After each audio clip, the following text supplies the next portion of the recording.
Se do céu o sol ardente, quando visto em seu fulgor, quem contemplará aquele que do sol é criador?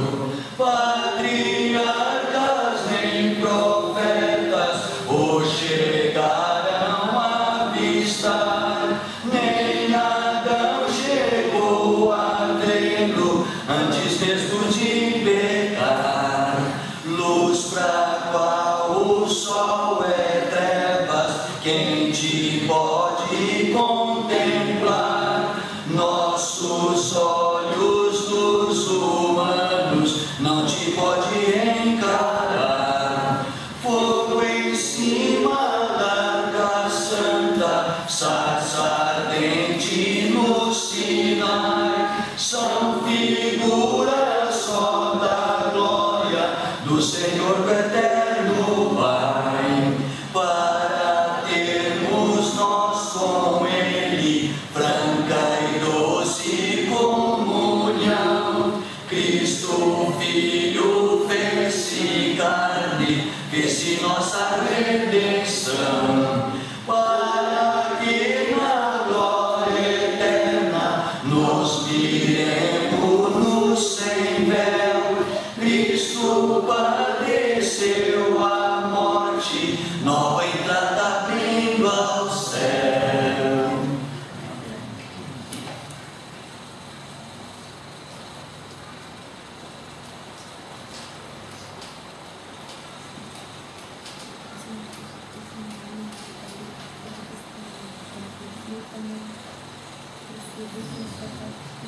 Paz de Cristo, irmãos.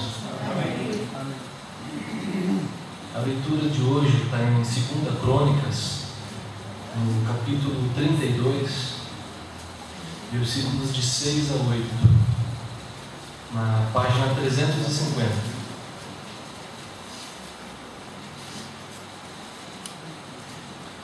Segunda Crônicas, capítulo 32, de 6 a 8.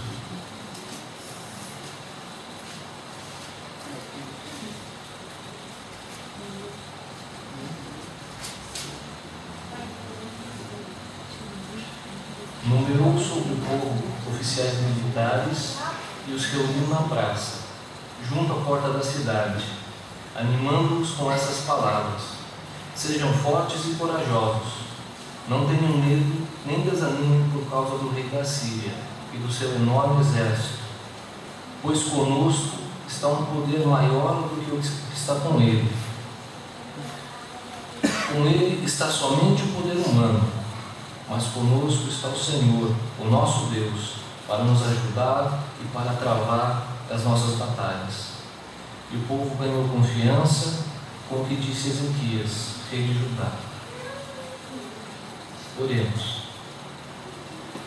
Pai Celestial, nós te agradecemos por este novo ano, e neste ano possamos te louvar mais e mais. Preenche-nos com teu amor e tua sabedoria. Pai amado, ilumina nosso irmão João, que vai nos dirigir o sermão. Em nome de Jesus que oramos e agradecemos. Amém.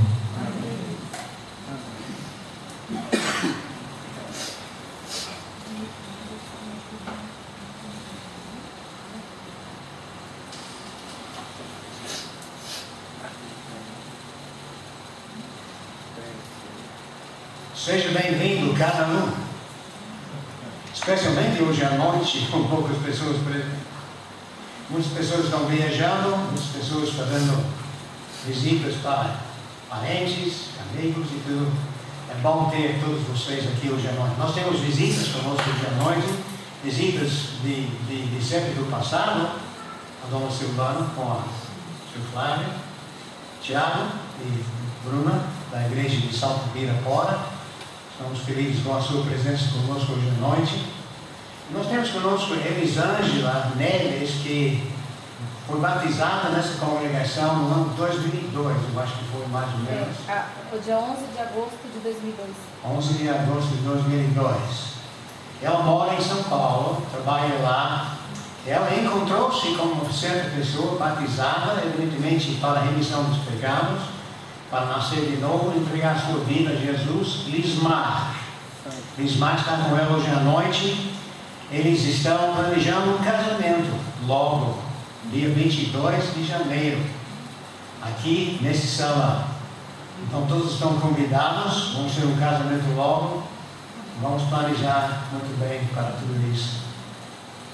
7 horas da noite. 7 horas da noite. 3 semanas. 3 semanas, vamos chegar logo. Se Deus quiser. Olha em 2 Reis, capítulo 18, página 294. É uma passagem paralela àquela que o nosso irmão Marcelo leu agora em 2 Crônicas, capítulo 32. 2 Crônicas é um pouco mais abreviado, mas tem uma parte que eu queria salientar mais tarde na lição. Mas o que está acontecendo aqui é que Deus está nos revelando o reinado de um homem chamado Ezequias. Nós já pregamos sobre Ezequias no passado, sobre a reforma que ele liderou em Israel. Agora nós vamos falar sobre um outro aspecto do reinado dele, quando ele é atacado na cidade de Jerusalém por Senaqueribe, o rei da Assíria. Olha em 2 Reis, capítulo 18, versículo 13. 2 Reis, capítulo 18, versículo 13. No 14º ano do reinado do rei Ezequias, Senaqueribe, rei da Assíria, atacou todas as cidades fortificadas de Judá e as conquistou.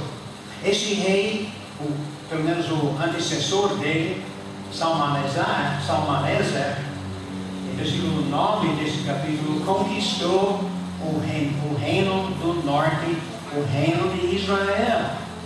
Nessa época, Israel estava dividido em 2 partes. O reino do norte, chamado Israel, e o reino do sul, chamado Judá. Ezequias era rei de Judá. O norte era muito infiel a Deus. E não tinha um rei tão dedicado quanto Ezequias. Então aquele reino foi completamente destruído.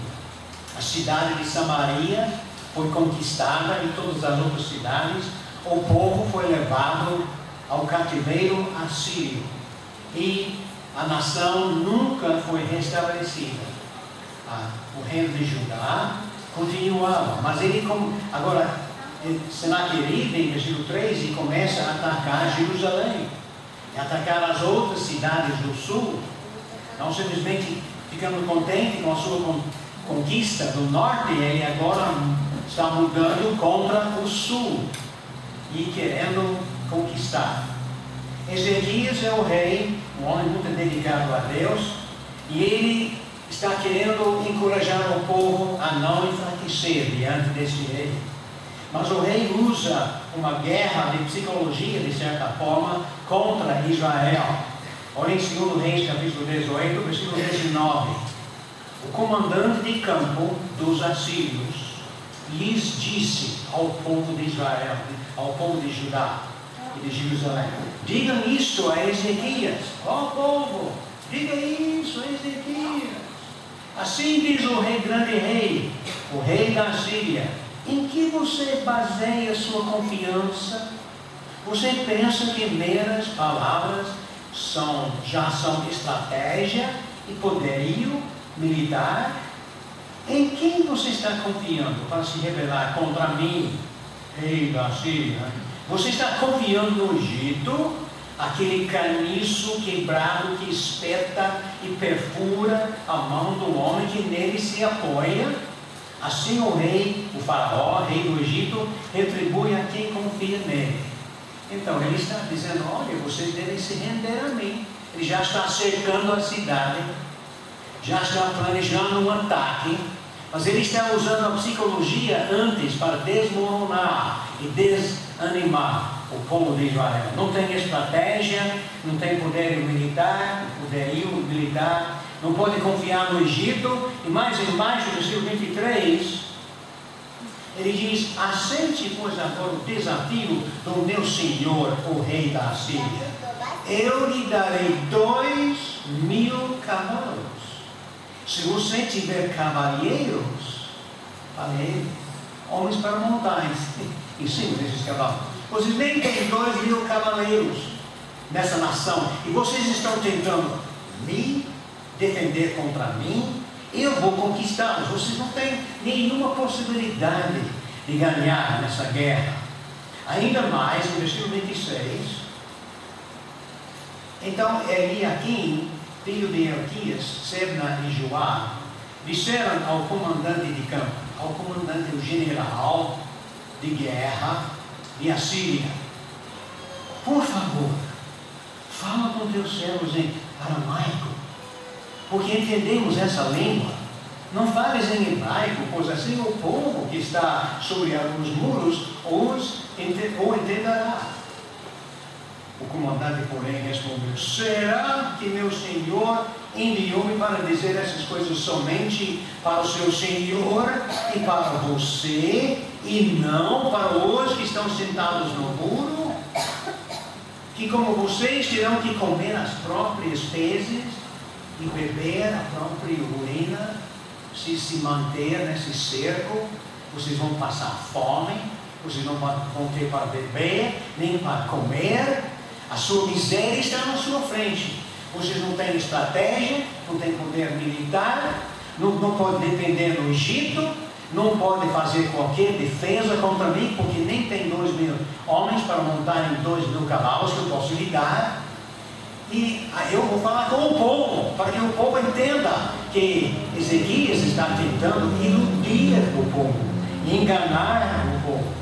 Então ele começa a fazer ofertas. Olha o versículo 31.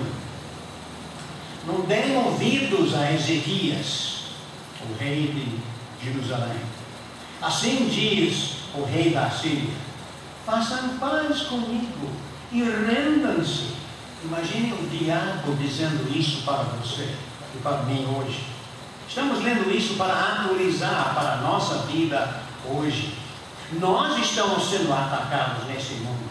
Nós estamos enfrentando um novo ano. Os desafios e as dificuldades e os problemas de um novo ano. Será que nós vamos enfraquecer diante disto? Nós temos o poder para enfrentar as dificuldades nesse novo ano que nós estamos iniciando. E o diabo e esse cara, o comandante de Senaqueribe, diz: façam paz comigo e rendam-se. Então cada um de vocês comerá de sua própria videira e de sua própria figueira, e beberá água de sua própria cisterna, até... Está prometendo muita coisa. Ele vai tirar tudo deles. Ele vai levar toda a riqueza de Jerusalém fora. Mas ele está agora dizendo: vocês vão ter tudo comigo. Eu vou lhe dar muito conforto, muita estabilidade, não vai ter nenhum problema, nenhuma dificuldade. Versículo 32: até que eu venha e os leve para uma terra igual à de vocês, terra de cereais, de vinho, terra de pão e de vinhas, terra de oliveiras e de mel. Escolhem a vida e não a morte.